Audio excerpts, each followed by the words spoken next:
everybody. Thank you so much for tuning in with us. We are the Isabels. I'm Shree Isabel. And I'm Quentin Isabel. And we're here. Thank you for tuning in to Isabel TV.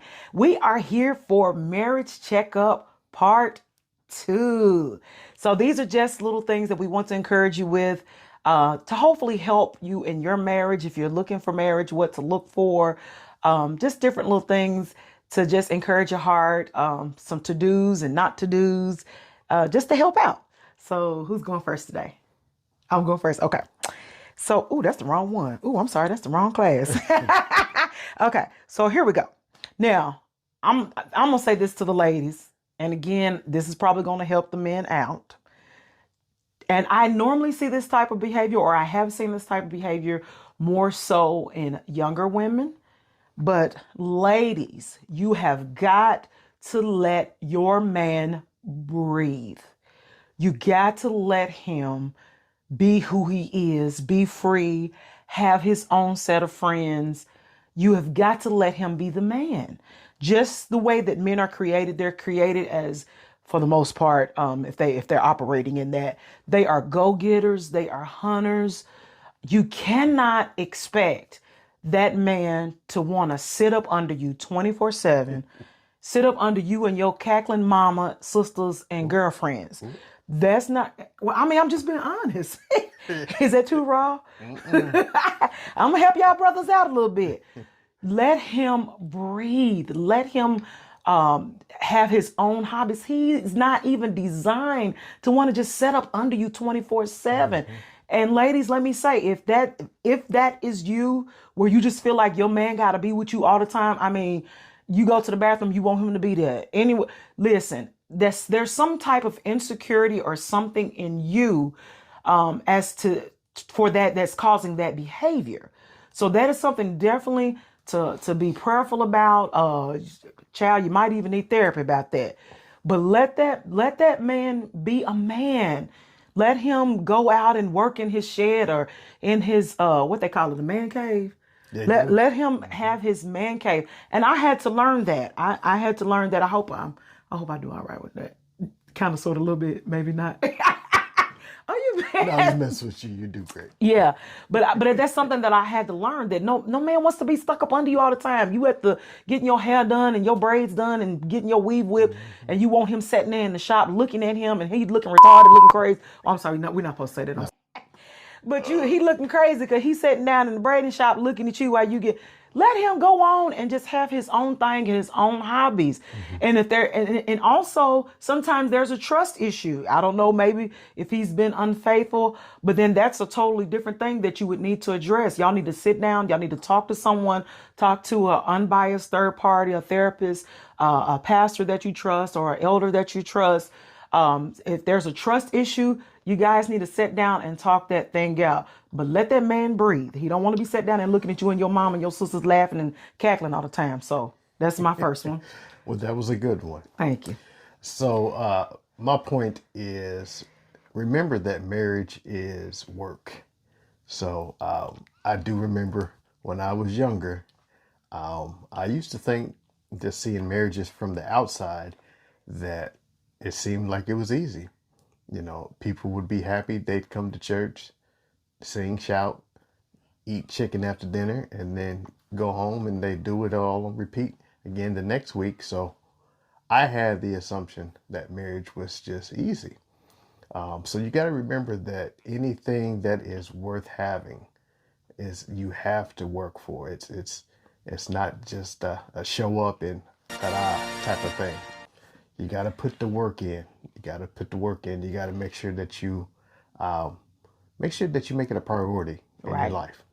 That it's not something that's, I guess a foregone conclusion, or something that you just kind of take for granted. So make sure that you put the work in. So whatever it took to get that partner is what you have to do to keep them. Amen. Go right there. Did you feel that one? I did. Go ahead. Oh, you done? I'm done. Okay. All right. We're going to keep moving. My next one, y'all know I believe in being honest.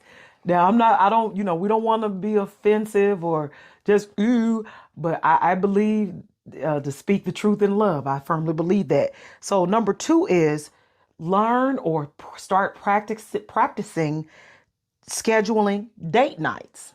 Mm-hmm. And not only date nights, but even intimate times.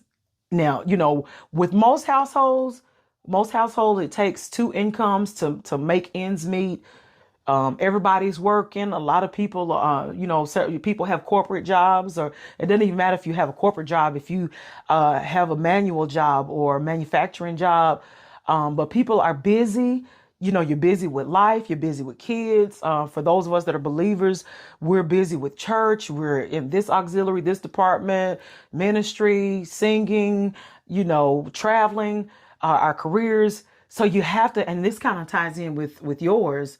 What's the one you just had? Oh, marriage is work. Marriage is work. But that kind of ties in with marriage is work. But you have to make time. And some people say, well, I don't want to schedule that because it doesn't make it feel authentic. Well, child, spice it up. Spice it up a little bit. Now, men, we women, as far as the intimate part, we're not microwaves, we're ovens. So you have to heat us up.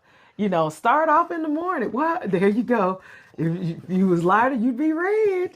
Why are you so ashamed? Am I saying something wrong? No, you're not. Now, I guess the way it comes across as far as scheduling, I do get that part as far as people saying they don't want it to be a chore. So I wouldn't say schedule that part of the date night. Okay. But I'll say if you do things right on the date night, then other things will happen. Bing, bing, bing, bing, bing, bing, bing. Automatically. Bing, bing, bing, bing, bing. That's true. But I'm saying you have to, scheduling the point of saying that you always kind of have it in the back of your mind that more is going to happen. Does that make sense? Well, if I buy you dinner, then that's... If you, sometimes if we married, ain't nothing wrong with that. Not that you have to be expected, but ain't nothing wrong with that. Oh, but I'm just saying, the point is, make time for that. Make time to get away from the kids, and if you're in ministry, get away from the church, get away from the saints. My former pastor, I think it was Monday, for most preachers and gospel musicians and church musicians, Monday is our Sabbath, or what people have deemed Sabbath, because I love what I do, but oftentimes on Sundays it's an all day thing, especially us Pentecostal musicians and singers. It's a recoup day. It's a recoup day. Mm-hmm. So we call that the Sabbath day. But for us, not being disrespectful, just saying a day of rest for preachers and musicians. But my former pastor, I think that was him and his wife date time. And the whole church knew it, unless somebody was dead, dying, or bleeding, you do not bother the pastor on Mondays, So I'm just saying, my point was, I guess maybe scheduling is a kind of a weird word, but it can be. Yeah, it can be. But make time for one another outside of your normal schedule. If you don't do anything but go to the park and have a picnic, or go downtown and look at the water, or whatever it is, you make time for each other. Yeah. Yep. My next one is don't be selfish about happiness. So, break that down, Elder.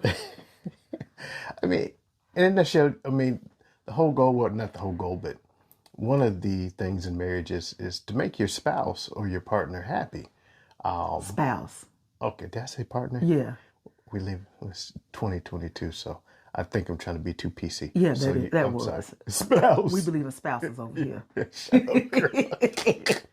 Making your spouse happy. So, as I've said before, if your spouse is happy, in turn, that's going to make you happy. It should. It should, but it's got to. Because that's not being selfish. So, right. Making sure that you tend to the needs of your spouse, what makes he or she happy.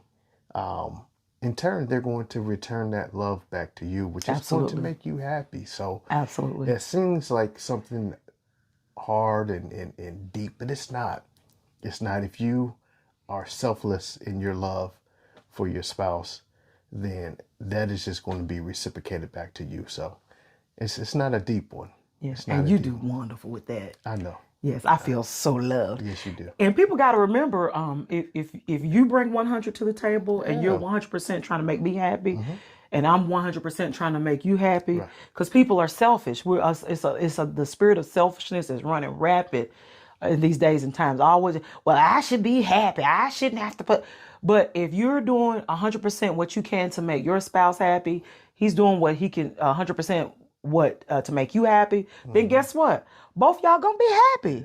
So it's never he brings 50% and you bring 50%. Is everybody bringing 100? 100. All right. Well, thank you. We didn't want to take up too much of your time, but thank you for joining us here on Isabel TV. If you have enjoyed it, or even if you didn't, give us some ideas of what to talk about.